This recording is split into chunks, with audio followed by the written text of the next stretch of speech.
Hello, and welcome to the Roll-Wise Show, the place where we play and talk about games. Today, we're going to be talking about the game Orpheus Protocol, a game we just finished playing our first mission, scenario, whatever you like to call it. I think, what do they call them in there, Brent? They call them missions, right? Because it's kind of like a mission-based I thing. mean, they don't really call them anything. Yeah, you could say mission. It was Yeah. a scenario that I wrote. Yeah. Sure. So scenario, and so after playing it, we got our toes wet, and it's given us a lot of fruit for thought. There's some good stuff about the game. There's definitely some stuff to critique, and of course, we're gonna hopefully share how it played out at our table. So yeah, let's get into it, I guess. So first and foremost, for this game, uh, Brent was the one who was doing the GMing. But before we get into the actual game itself, I thought we'd talk about what the actual Orpheus Protocol is, because I have to say that Orpheus Protocol is definitely probably one of the more it's definitely more indie than mainstream, even though it has a hugely successful actual play. At least from a number of episodes, isn't it like 360 episodes, Brent? Like 340 episodes. 340 The episodes. most recent episode was posted about 10 days ago. Yeah. I only know because I have the page up. Yeah, it's definitely it's independent. It's written by, and of course, I'll try my best here. Written by Rob Stith. Is that Stith, the way yep. you say it? Rob Okay. Stith and Vârcolac Press is the name of his publishing company. Yep. And so the game has spent a really long time in development. Anywhere between 5 and 10 years. I kind of got mixed messages, but I think 5 is one more the official answer. Then it did also get crowdfunded back in 2019. Brent, who's been a longtime follower of the show, knows that even though the game was kickstarted, I think the game actually had a lot of delays before you actually received the book. Well, it was ordered pre almost end of the world, so that involved a lot of delays. Yeah, it was in development for about 5 years before the Kickstarter. And he used the environment that he built in the podcast, in the adventure in the podcast, to build the role-playing game. Nice. Yeah. So I think Brent, how did you first hear about it through the actual play, or was there some other way? Because I know you were a big RPVR fan, and this is in that work. It was through the it was through the actual play, and he was on RPVR a few times, guest hosting and running games, and so I learned kind of about the game's release through him being on RPVR and their show. And the show is a long running show with multiple story arcs and multiple players. So yeah, there's quite a world around Orpheus that, of course, the role playing game doesn't really get to, because the point of the role playing game is kind of to make your own stories. So it's true. Yeah, because I think Jeff and I because I had not heard about the podcast, the book, or any of the stuff prior to you really talking about it, and I think it really didn't crystallize for me until we actually started playing the game. But Jeff, are you in the same boat as me, or did you have another following or connection to Orpheus? No, I Brent's talked about it before, so we've discussed it a little bit, but that's really my contact with it. It's one of the actual plays that, it's on my list of things that I'd like to listen to, but haven't yet found the time. Just because as I looked into it, especially after we started playing, it's pretty well received. So yeah, the stories that Rob writes in the Orpheus Protocol podcast are really good. Like, they're really, really entertaining. I actually started listening to it. I think the first 2 episodes are Shudder, and I think it's only 2 hours really of actual time that you would take to listen to it. But so far, it seems like it's really well edited, really polished, and everything like that. I think the main difference is it's really just more of like an audio drama. There's no video for it, is there? No, there's no video for it. No. Yeah.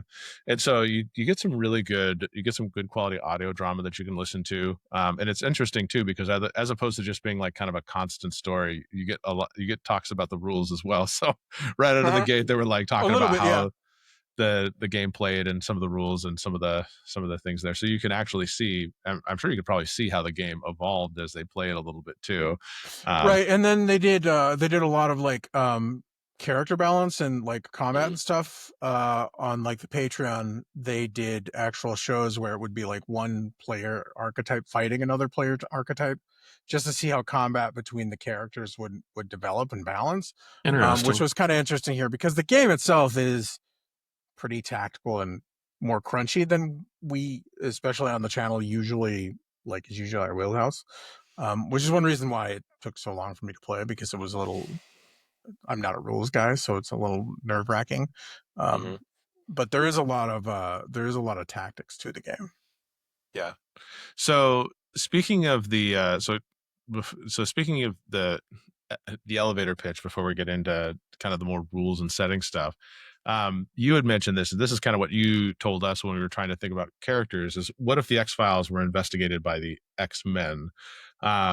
Did you, I mean, since our first game, did you really feel... I actually hate that description of the game because I feel like it's much more than that, but it is similar to, they even say in the Kickstarter, it is similar to like X-Files, Twin Peaks, Hellboy. There's a lot of like, it's basically super spies with paranormal abilities investigating paranormal things. It has a lot of ties to like Delta Green and games like that, where you're part of an organization that investigates these incidences. And you can have a lot of different archetypes like cyborgs and telekinetics and occultists and stuff like that. Yeah. And so you don't agree with the X-Men pitch that he has. Jeff, did you find that to be accurate based on what you learned of the rules and anything like that? Well, it's an elevator pitch, so you're trying to make it short and catchy, and I think they succeeded. Yeah, I don't think it's a perfect description, right, but I think it gives you an idea. You may not be superheroes, but you do have powers. Yeah, and I think it depicts the game as a lot more pulpy than it is. Okay, sure. It's a lot more people in suits fighting crime, and that's not really what the game is about. The game is really character driven. It's just one of the things that I like about the games. Like, your characters really mean a lot. And how your characters handle the situations and use their powers and stuff means a lot. I mean, you could probably play a more X-Men style centric game if you wanted to, but with these rules, but I feel like Orpheus, I feel like that kind of, is kind of a tongue in cheek way to describe it, I guess, is what I would say. Sure. So I guess, so let's talk about the setting a little bit. So I think when you look at the setting, I mean, the setting is basically like, that, on the surface, it's our world, so it's modern time play, which is something that, people can relate to very easily. But then you ask yourself, well, what's different? Everything that goes bump in the night, all the myths, all the eldritch horror and everything like that, those types of things are real.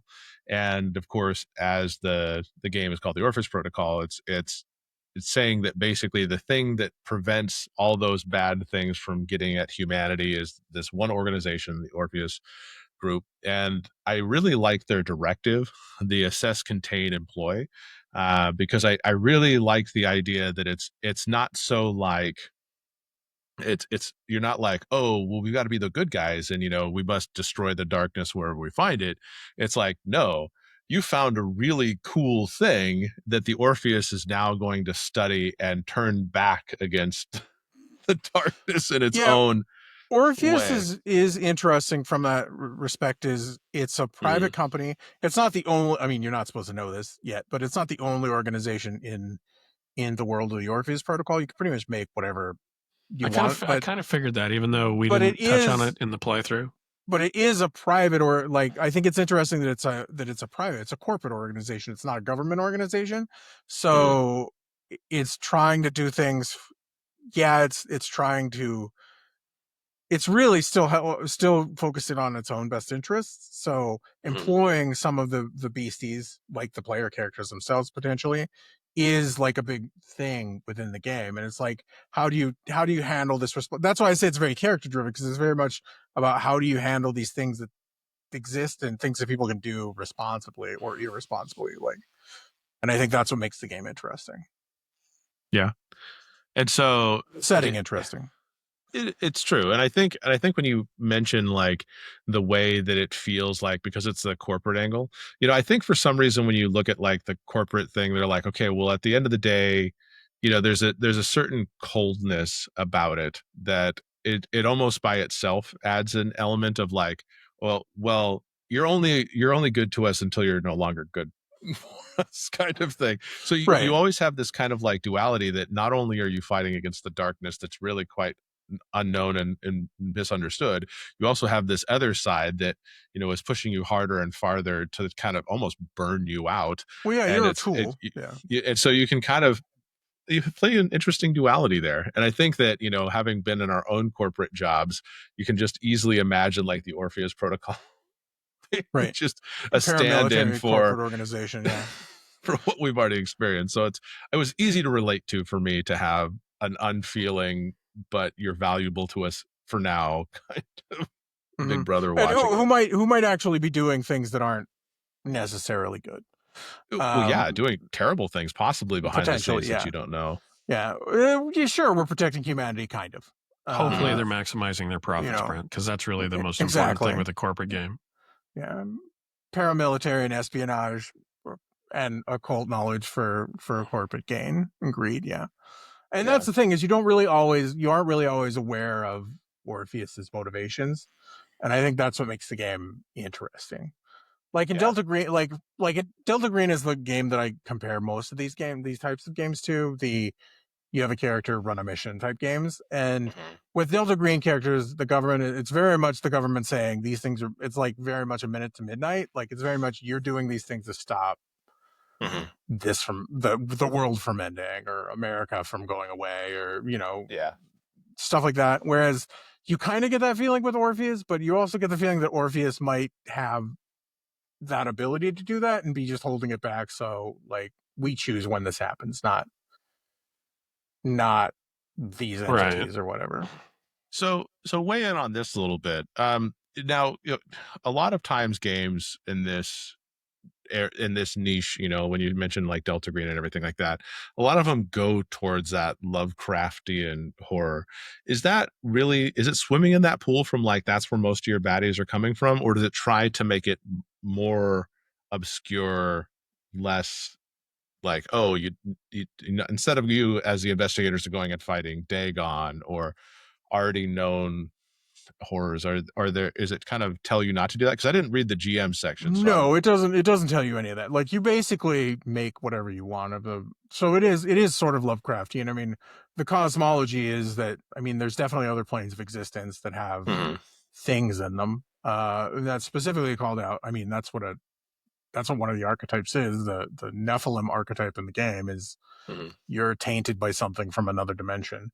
And the occultist directly reaches out to the another dimension, that sort of stuff. But it mixes a lot of that stuff with,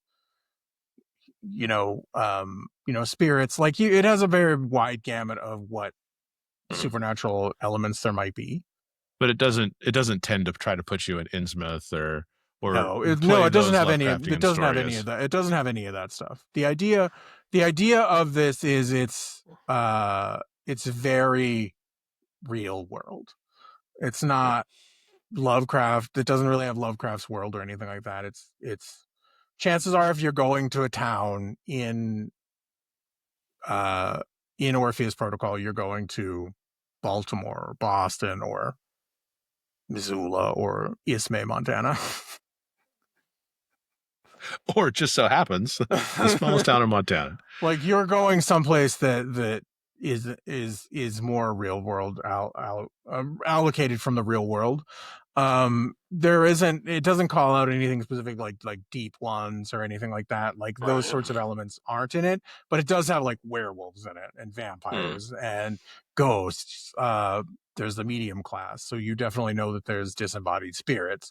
There's cultists that you could probably have old ones. It's really kind of loose on what you want to put into the game. Sure. But it doesn't directly draw from Lovecraft. No, I'd say no. And he doesn't like try to steer you away from it either. Like if you wanted to do that, you could easily say, okay, well, I'm going to play a Lovecraftian style game Yeah, with if my you horror. wanted to introduce Cthulhu into the game, it would be pretty easy, really. If you wanted to like have Cthulhu crawl out of the water and have your telepath try and crush him, you could probably do that. Nephilim seems awfully small suddenly. Exactly. Oh, my So- man, cyborg seems outmatched. gravity. My cyborg seems outmatched. You could even tell like you could tell weird, like you could do a lot of weird stories too. You could even do like time traveling cyborgs, really. Like, I mean, you could do stuff like that because cyborgs are a character class too. So Jeff, you had something you were going to say? No, I just was jumping in, just adding on. Sure. I like that it's set and that it's a modern take, that it's not tied to any other fantasy property or horror property. It's good. So I think the last thing to really talk about setting wise before we get into the mechanics and all that stuff is that humanity seems to be one of the biggest components of the game that you really stress. Like how much humanity do you lose? How do you utilize your humanity? How important is it based on your character and the archetype that you've chosen? Because I mean, really, I think it feels like the more you go on missions, naturally your character is going to estrange themselves from humanity. I feel like I don't know if we played enough personally, and Jeff, I'd be curious if you felt this way too, because you do have estranging and affirming core principles and everything like that. But I think with more play, I would really feel that aspect of it a little bit more. What did you stand in that? Having only played the one scenario, one mission, whatever you want to call it, I agree with you. I think we started to lean into some of those things a little bit, but over multiple sessions, I think we'll get the chance to really sort of grow and develop the characters and see who they are beyond just the high concept. yeah, I think the strength of the game, the thing that really interests me about the game is the idea that the game is based around the tensions of diminishing resources. Like your character has a finite rank in humanity to use game mechanics, and as you do things, use your powers as a occult person, whether you're a telepath or a Nephilim or whatever, your humanity degrades, but also like other resources degrade. Like you have strain and stress, and those degrade. So how much you use resources kind of starts to escalate like the tension of the game. So I feel like mechanically the themes of the game and the mechanics go hand in hand. I just think the mechanics are like they're just a little difficult sometimes. Yeah, and we'll talk about. I think. Yeah, we'll get to that later, but we'll get to that in just a second. yeah. I do have to say though, because it is something that it clicked for me in that last session that we did, like how to start applying my core principles in play to like do the estranging thing, because because it was Brent's own homebrew, so we don't have to worry about spoiling it for anybody else. There was a scene in which someone who was obviously odd was taking somebody into a human garden, I guess would be the way to frame it. But my character has this like drive to help people, that overrode his his Safety the protocols. the meta gamer or in me basically saying that's stupid, don't go in there. Right. So like I obviously went in there, and my brain, the meta version of me goes, oh well, there's obviously that's a bad person, but the inside, the in-game version of me says, well, I have these core values, and I believe, much like fate, either I use them and I use them how I want to use them, or Right. you invoke Or the them on GM me can use them, yeah. and you make me do things because they're in line with my character, and you get stuff out of it. But I say make loosely because I think that the GM still can suggest strongly that you would be more in line with it, but as with most games, it's your character. If you don't really want to do that, you don't do it. Yeah, I think there's a lot of. I think the way that you make characters and the game is played, it's very character centric, which I think is nice, because it does encourage some of those. Well, like this is stupid moments where it's like, but I kind of built this way, so I guess I'm going to go try and save them when I shouldn't. Because and I think those things are important to just how. I think this is the type of game that really encourages that because the characters are very important, which is what I like about the game. I feel like there's a lot of character-centric stuff in the game. It's not about the world as much as it is about the characters, I think. Yeah. Okay. Well, segue. Let's talk about mechanics a little bit. So the Orpheus Protocol runs on a modified fudge dice system. So those of you that haven't used fudge dice, it's pretty much the same dice that you would see in Fate. There's minus, blanks, and pluses on your dice, and you add those up and combine them with an appropriate attribute to get a target number. If you beat the target number, yay, success. All of those kind of things. You also have a lot of other things going on mechanically, like Brent had mentioned, that you have things like strain, stress, and all of that stuff. Humanity. Yeah, you have mental, physical, and spiritual strain, which are elements of, you can use those for specific skills that you have at skill ranks to modify them or re-roll them or stuff like that. Yep. And so you have these pools, these extra pools that you use to kind of push yourself above and beyond what your dice are allowing you to do. So which is kind of the tension that we talked about a little bit there. So fudge dice, I don't feel like fudge dice are that difficult. Jeff, have you played a lot of games with fudge dice, or? Just a couple of sessions of Fate that I've played over the years. More than 2, but I don't, less than 7 or 8 probably. The first couple of hours that I played, I think I struggled a bit trying to obviously I knew that the pluses were good, but trying to understand the overall how it helped you tell a story a little bit. You know what I mean? Like, failing isn't necessarily a bad thing, and mixed things aren't necessarily bad, but you've got to understand kind of how the dice interact with what opportunities they create for you. And not only that, but Orpheus Protocol is a game that kind of encompasses a large range of things that other games do.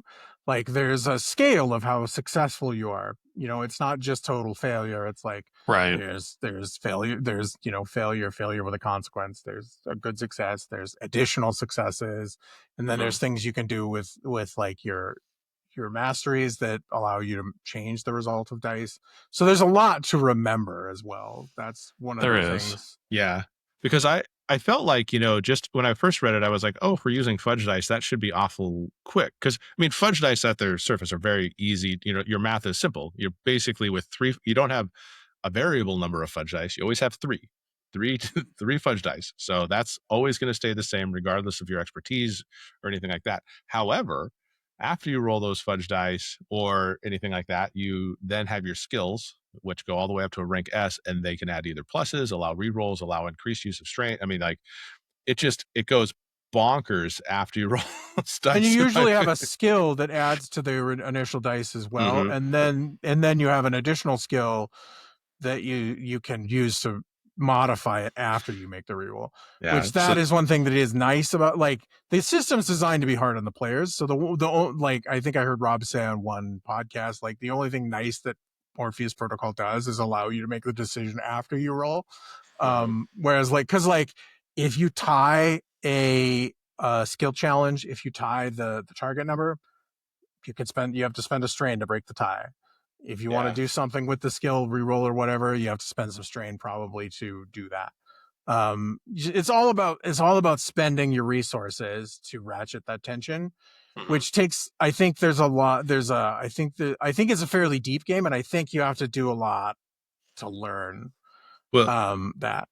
And I think that's where it really felt like there was a spike in difficulty. Because if you're like, okay, well, your target number is 5 and you have an attribute check, and I just roll my fate and I add my target and I go, oh, I hit a 6. Life is good.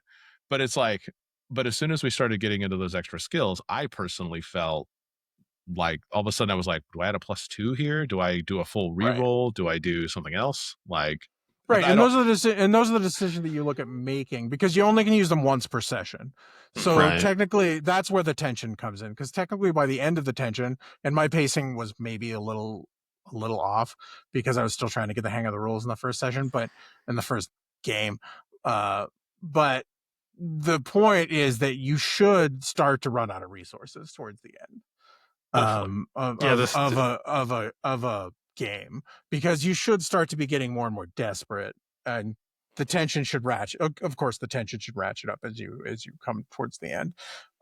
Whereas ours was more of just kind of learning the rules and the story that we had presented. So And there's a lot. And like I said, one of the things I would say about the game, I really do enjoy the game. I was intimidated by it being kind of a crunchy game and a very tactical game when I first got the book. And that's why it took so long to run it. But I will say, and I will say that the game is not super intuitive sometimes, but I think it is a game that if you play it, you will get better at running it. Yeah, you'd have to. I was going to say I mean, it makes sense, but I was going to say that I forget what other game I played where it felt like I had a lot of little currency, like really small currency pools to help me. And like right at first, you're like, I got all these options. And then you start overspending.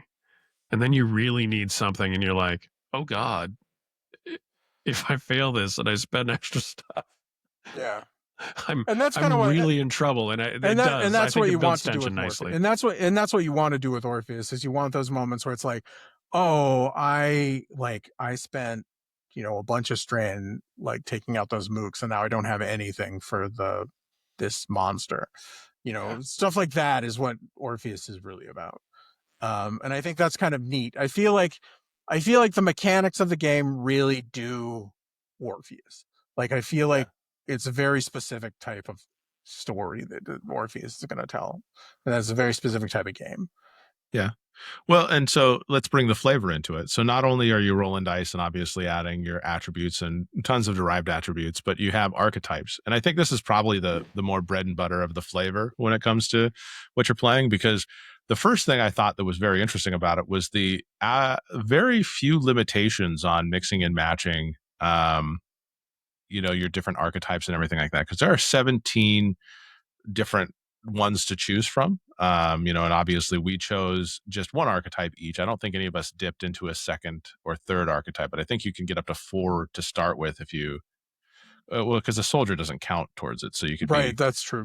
You can be 2 plus a soldier right out of the gate, which is like insane to me, but which would spread you pretty thin. Your character wouldn't be right away as powerful as other characters. But it was interesting, and I say that the archetypes were neat because I think that even though the archetypes felt like archetypes you would see in this type of game, there was still so much flexibility with how they were written that, for example, when I played mine, I played a true faith character, which is not a character I normally play, but I was like, well, what if I decided to bring this over and treat it as though it was some strange Shinto Buddhist thing, and I went around putting paper seals on all kinds of stuff rather than your typical Catholic, covered in pea soup exorcist type, I thought they try and call that out in the book specifically. Like truth faith isn't necessarily like it makes you think of like Christian faith, but that's not the point of the true faith. The faith character, yeah. And it worked really well. It was nice to be able to reflavor that so easily without going into because I'm trying to reflavor this, it's not going to work. Now, Jeff, you built a different character. What kind of character did you build for the audience at home? I know what kind of character you built, but tell the people. Shit. I wasn't telekinetic. I had mind powers. Yep, telekinetic. So I could and a gravity attack to slow enemies down, and then I could also set them on fire with my mind. Yeah, it was honest to God, it was a character that I thought, I'm like, well, I know there's a strain mechanic and a stress mechanic, and using these powers because you've got to try to maintain them like round after round. I wanted to see what happened, when I was sitting there quivering and my nose is bleeding as somebody else is trying to finish off which we will get to. That was one of the pictures I had in my head. And so that one really kind of spoke to me, and I know it's kind of a trope, but I think that's really one of the things that Orpheus does well with the archetypes is you definitely can get a picture of what kind of character you want to play within the archetype, and you can bend that archetype to be that person. Okay, sure. And that's why I say the game is very character driven, which is what I really like about the game. It's very much about the characters. But yeah, there's 17 archetypes. There's ones that are interesting because they're not normally what you see in games. Like there's the weapon bearer, who you have like a a weapon of legend that is kind of has a personality and like does things. You have like the hero archetype, you have werewolf, you know, you have the Nephilim, the Draugr, which is like the Wendigo style murder spirit. You have a cyborg, a soldier, and you have all those sorts of interesting. The archetypes are very interesting. There's a large, like you have a big palette to play with. Well, and the other thing that's really cool about it, and this is something as I was reading it, is that you have so many powers to play with that when you mix and match, you can create very unique characters as you're going through it. You know, towards the end of the first scenario that we did there, I had really fallen in love with the whole idea of like consecrating everything.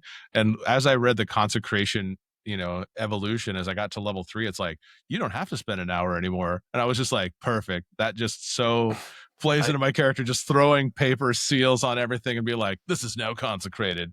Yeah. I love it. Things can't come in here anymore.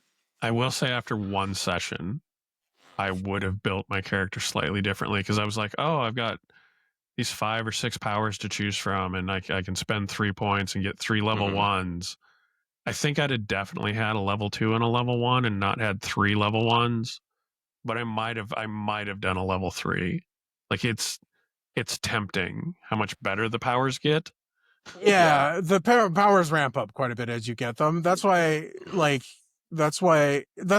makes it interesting is the characters are pretty well balanced. 3 ranks would make you pretty powerful, but like 3 1 rank abilities are you're way more powerful than a normal person. So and I think that's an important perspective to keep. Like if you had 2 ranks in occultist, and like if you have 2 ranks of an ability called Bill, or 2 ranks of like Baleful Starlight and 1 rank of soldier, like you're technically probably a pretty badass person. Yes. So I mean, so it's very interesting how the characters are balanced around having those skills, even though you have rank 1 skills or rank 1 abilities. Well, but not to throw a wrench into it all. All these are really good, but you also have a unique mechanic that I thought was a nice limiting factor to it. I can really speak to True Faith because that was the one I read the most on.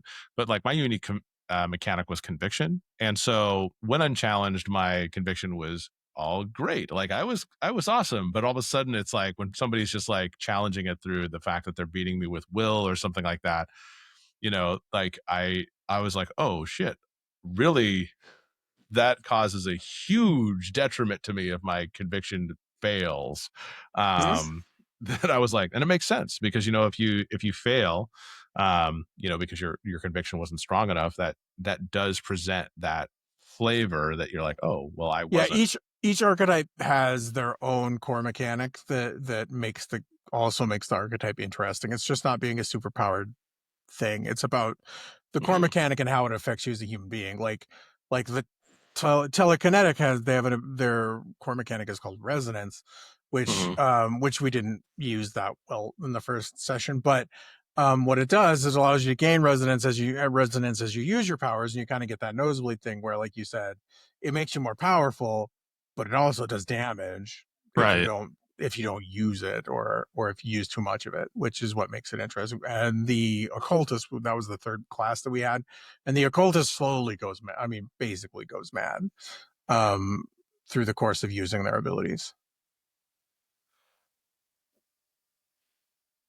I think it's cool. Like I think it's a nice thing, and each of the powers really tells you how your unique ability plays out from that. So like, depending on what you're doing, you may lose. Like I might have lost all my conviction because I opt out of the exorcism before the bad spirit did. Like it's but I think it adds a lot of flavor to it because it's really quite interesting what dials you're basically playing with in these high pressure moments to not just totally fall flat on your ass. And there's mechanics where, like, if you're doing something that's very detrimental to your character, there's also like they have a memento mori mechanic where it's like, I'm giving you this to do this thing as the GM, and this thing is really bad. But if you survive it, you can do something cool later with your memento mori. Like ignore all damage or just make something happen or make a narrative change. And so it has those narrative elements in the mechanics too, where you can do stuff like that. And I think that's pretty cool. Yeah. Now, I did see that, Brent, this is probably something you'd want to talk to, is it does have certain types of strain that, just simply seeing a monster in the wild causes you to roll your Yeah, stability or there's willpower. horror checks, which will affect your spiritual or mental strain depending on like what you're trying to justify, like the thing that you're seeing with. Like if you're trying to just logic through it and like saying this isn't happening, and you're like trying to outthink the problem, like it would be mental strain. Which you have a certain number of boxes based on your score, and then you just tick them off. And when you hit the limit of your mental strain, when like used it all, like that's when bad things start happening. So here's something I was curious about, and this is for you, Brent, is that I noticed that with the length of adventure that we were doing, it felt like we had far too much strain based on it. Do you think that's because we weren't running I into wasn't an making you roll enough for it, is what it was. I realized okay? that by the end. So that's what I was wondering, because it felt like we just had a larger pool of strain than we were being tested on, and I don't think that was necessarily bad. I just, because I feel like the game doesn't want you to roll a ton. Like it's not a roll a DC 5 to find the door handle. It doesn't want you to do that stuff, but you should be rolling your skills more often than I had you doing, because so the adventure that I wrote that I wound up using for this actually was originally designed. I originally thought of using it for Delta Green, and so I kind of modified it. Which the Delta Sure. Green mechanics are a lot different than this. There's less resource management, so balancing the resources was not something I was used to yet. That's fair. But using your resources will be more prevalent in future games. But yeah, you guys had a lot of strain. And the big bad at the end really wasn't as much of a challenge for you guys as it should have been. And that's my point. I think as a GM, you kind of have to note where their strain is, right? And basically say, okay, well, because if they go into that, like if you have a big bad setup and they go in with a ton of strain, I think that definitely favors the players a lot then, right? Because you can just kind of but I think that can happen just them being smart. I don't think them just not spending them spending smart. I think it's fine, because I think it's about the story that happens as much as it is about the characters potentially dying or the combat itself. So I think it turned out very well for what we were learning the rules and stuff like that. I think there should have been more horror checks. You guys should have had more horror checks throughout the course of the game. I think it should have, and there should have been more skill checks that happened within the thing. But you guys also chose a lot of not combat options, which I wasn't sure was going to happen, because I wasn't sure if you guys were just going to fight the security guards, or ones that were attached to the chairs. Well, you didn't know that at first. I wasn't sure if you're going to fight the shadow people. I wasn't sure, because there was more to the adventure that you guys actually avoided. Fair enough. And like, so you guys did like the smart stuff, and that helped your spends overall. Okay.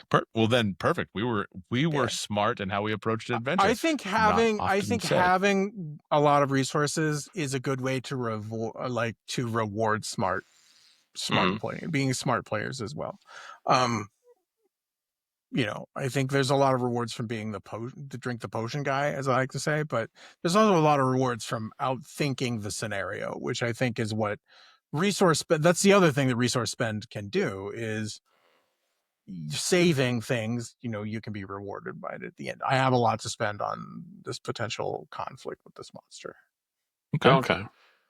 So, well, I think we've explained the game pretty well. Now I think it probably is our final good and bad thoughts about the game and all that kind of stuff.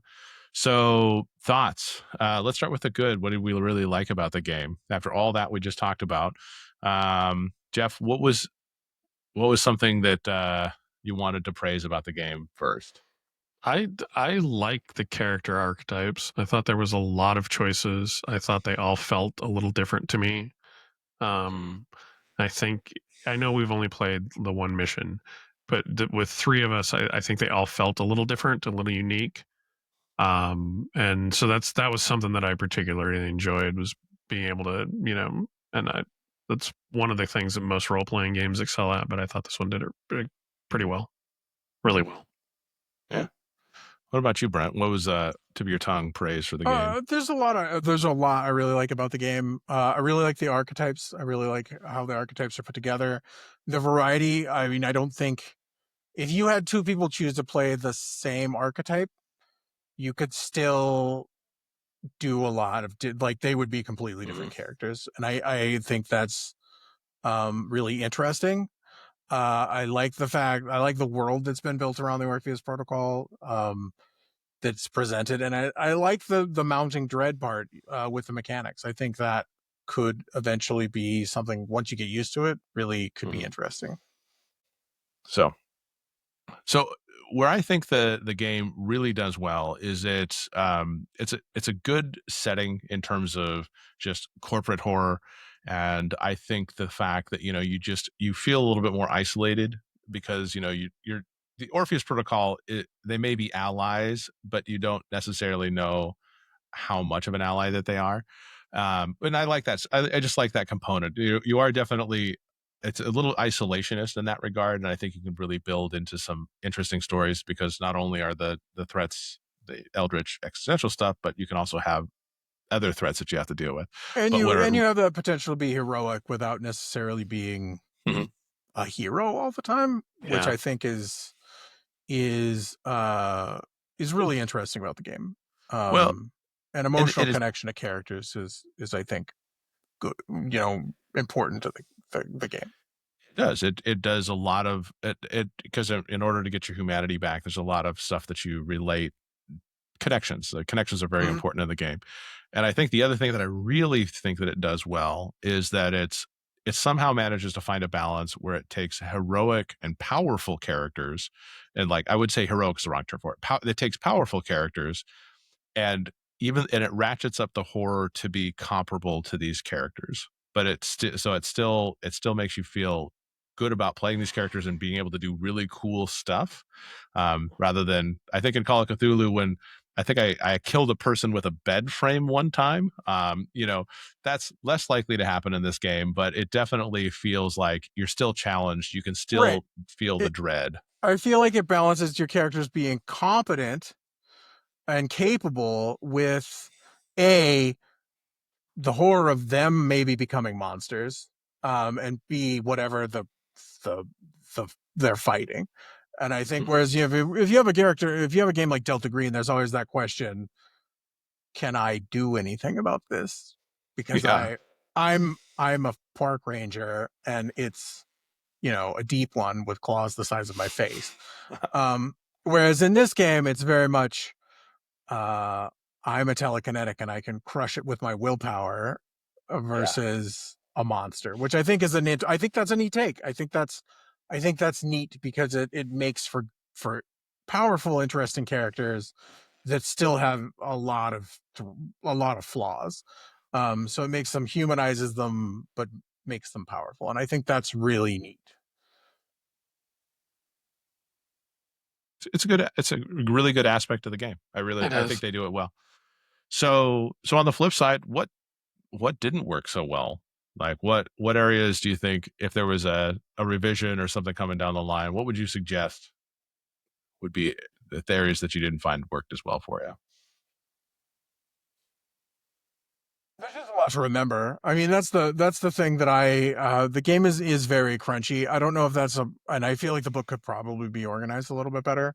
But that's nothing against Rob. There's a lot of rules in the book, and there's a lot to remember. And I think if you've run it from the ground up, it's easy to recall and make those split decision rules decisions that Rob does on the podcast, for example.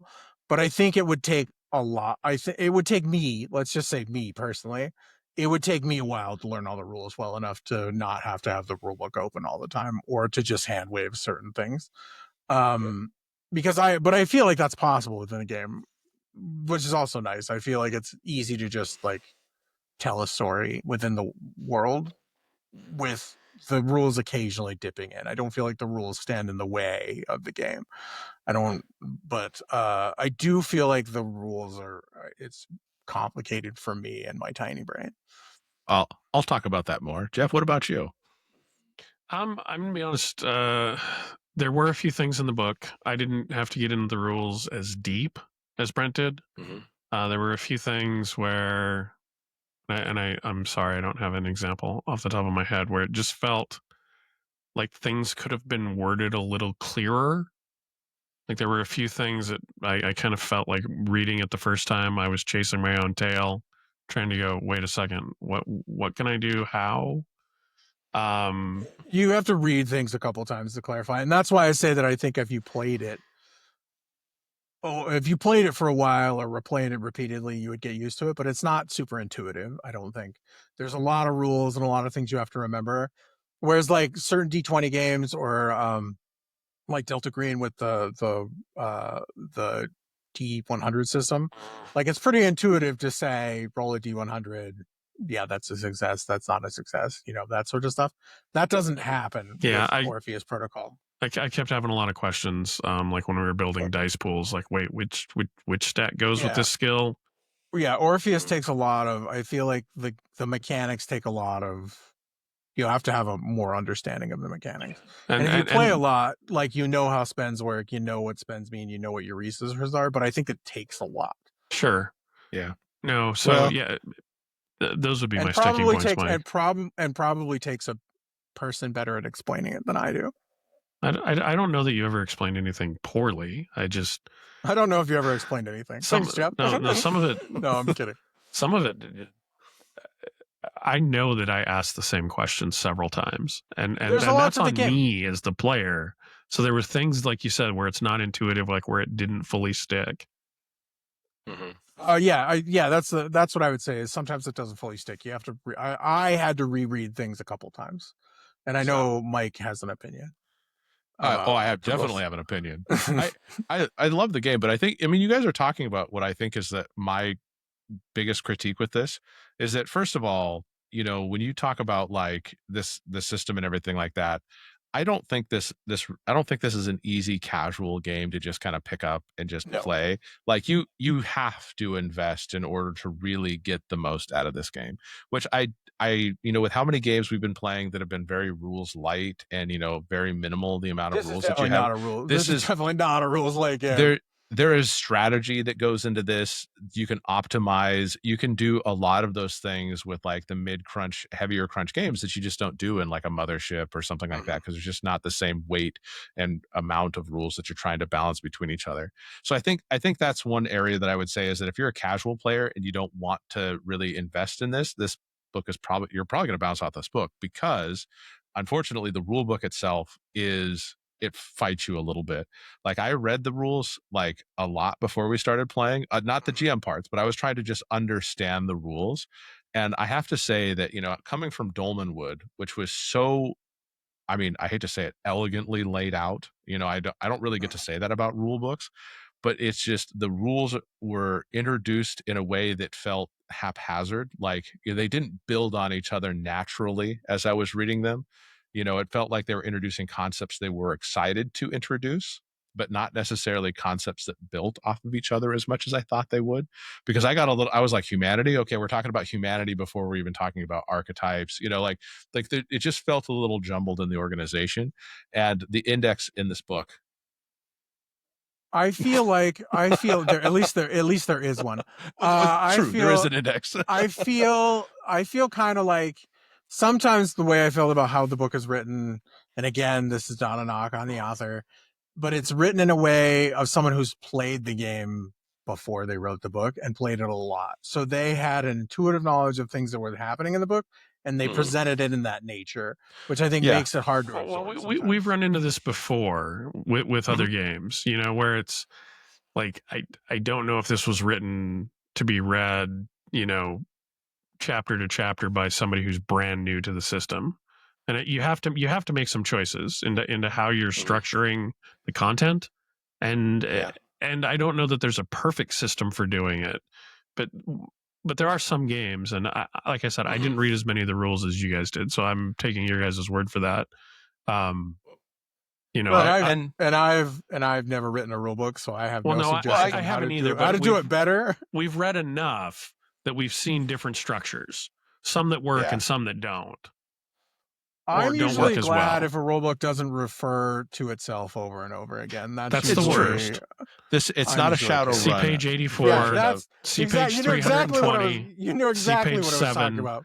and it's all Right, about like, the same thing. I'm usually okay as long as it does do that, but the rules are you will have to. It is a game that's complicated enough to where you will probably have to read the rules more than once. And I think that makes it hard because those first few sessions that really determine how you dip into the game. Even if you're a well-prepared GM, I still would expect you to do some page flipping. And because the rules are there, you're going to probably spend more time doing the page flipping than you want to, unless you're a GM that has an incredible memory and has the ability to just pick out all the really important things. Unless you played it a lot. Unless you played it a lot. Like if it's a system like Rob, if you focus your life to playing this game, a significant portion of your life to playing this game, you're going to know the rules like the back of your hand. And I'm going to say that I know we've only played one session, okay? But whatever one scenario. We've played multiple sessions. Multiple sessions. Sorry, I misspoke. Even though I do think there are some issues like with the book and the rules, I think it's worth the effort to learn. Yeah. I think the game is definitely worth it. Because I had a lot of fun, and this was the first game in a while where I'm like, I would like to play more scenarios. Yeah, I think it does a lot that sometimes I think one of the things that is interesting about crunchier systems is a system can be very focused on doing the type of game that they want to play, whereas a simpler system is kind of just overlaid over the world. Like I'm going to use Dolemwood as your example because you said Dolemwood earlier. Like Dolemwood, I feel is like the world is interesting and the rules are just kind of overlaid over the system. It's like these are simple rules. They allow you to interact with Dolemwood. Could they be any rules? Could you play Dolemwood with a D100 system? Probably, if you thought about it enough. It was originally an old school essentials. It was. Yeah, it wasn't even its own system originally. I feel like you could do other games, and it's sort of like I don't feel like you could have the same effect of an Orpheus game with a different system. I feel Orpheus is very much tied to the system. It's just that system has a bit of a learning curve. Yeah. And I think that's fair to say that, because I feel like if you reward the investment, you can tell some really cool stories with this, and a very specific type of story, like I said, that isn't I happen to be in the 1920s Miskatonic University. I'm the janitor who's trying to somehow stop the old ones from, sucking us into the realm of the endless abyss. Something like that. But so it You're tells not a janitor being attacked non-Euclidean geometry. Yeah, your coffee cup is actually the portal to a something like that. But you could tell some good stories with this, and I think it plays well in the pool that it's created. And I think it stands out in those games that you are investigators, you are agents doing a job. I think it stands out because there's a lot of those games. There's Triangle Agency, there's Delta Green, the Laundry came out recently. They're all games where you're a thing and getting jobs. Go investigate this creepy shit that's going on. I feel like Orpheus stands out, which I think is one of the things that made me like it. It stood out in that sense. You do have the new Laundry book, so maybe we'll give that a try and stack them side to side. I feel like here's the thing. One last thing I would say about the rules, the mechanics of the game. The Laundry is written in a way that I think is very much accessible. So it's more like pop music. It's like music that you can listen to and say, "Oh, that is a catchy beat." Whereas I feel like Orpheus is written for people who want to play a game more. Does that make sense? Like if you want to play a role-playing game, Orpheus is a little bit deeper. It has a lot more rules, more tactics, more things you can do, a little more emotional investment to characters. Whereas the Cube 7 system, it's going to be their general system. And I like it. I think it'll be really good system to play through. And I think it will be intuitive, but I think it has that thing where it isn't a game that you have to look deeper than just that first few times, I guess is what I would say. I haven't read The Laundry yet, but I almost backed the Kickstarter. The two games to me feel like they're going to scratch different itches. Yes. Well, The Laundry is essentially more humorous than anything we've played. Well, really. Yeah, it's got to be more humorous than playing the X-Men investigating the X-Files. I feel like it's more like the X-Men investigating the X-Files, frankly. I feel it's more like the Three Stooges investigating the X-Files. I would describe the Laundry as that because one of the Laundry books actually has superheroes in it. Does it really? Oh, okay. Yeah, it goes into people who have occult powers acting like superheroes because they don't know that they're occult powers, so they're manifesting like superheroes. Sure, and that makes sense. They make a superhero team in one of the books. I can't remember which one it is, but yeah. Wow. So oddly enough, that's more intuitive with the Laundry Files.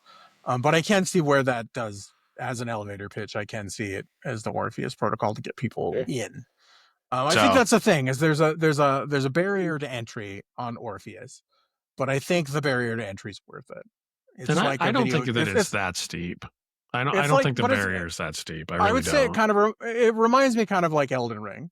It's more difficult, but you can definitely see improvement and see a reason why the game is that way, I guess is what I would say. Mm-hmm. Okay. So I think that's pretty much it for us here. I would say, unless, it sounds like we're pretty much in agreement that the game is worth it. Find Orpheus Protocol, learn it, have that, especially if this is the type of game that you like to play. You like to play these kind of horror eldritch. Yeah, if you have any interest at all, I think you're going to enjoy this. Yeah, or at least go give the Orpheus Protocol a listen. If you like any of the stories that they do there, you should definitely pick up the role playing game, I think. Yeah, that's what I was going to mention. I think that's a good call out, the podcast, and there's tons to listen to. And so you can, if you're really into it, you can give them a lot of listening time, really. And you can skip around a little bit because the story arcs, there's finite story arcs that happen within the series. So yeah. So that's us, the Orpheus Protocol. If you guys liked this episode and you're here all the way to this point, please go ahead and let us know what you liked about the episode, what you'd like to see next down in the comments. And if you're not a subscriber, if you could hit that subscribe, that would be great. If you want to hear more conversations like this or our dabbles into the actual play, which is obviously not as well done as the Orpheus Protocol, but well, whatever. Moving on. But yeah, so Jeff, if they want to talk to us outside of YouTube, where do they go? They go to places like Blue Sky, Instagram, Facebook, Threads, and Twitter. We are at Rollwise. You can also give us an email, rollwiseguys@gmail.com. And as always, just a few things. One, I want everybody to remember that our actual plays have heart, even if they're more like a home table. We have heart. I just say they weren't professional. They have heart. Like, comment, subscribe, and as always, roll well, roll wise, and be safe out there, everybody. Thank you. Thanks, everyone.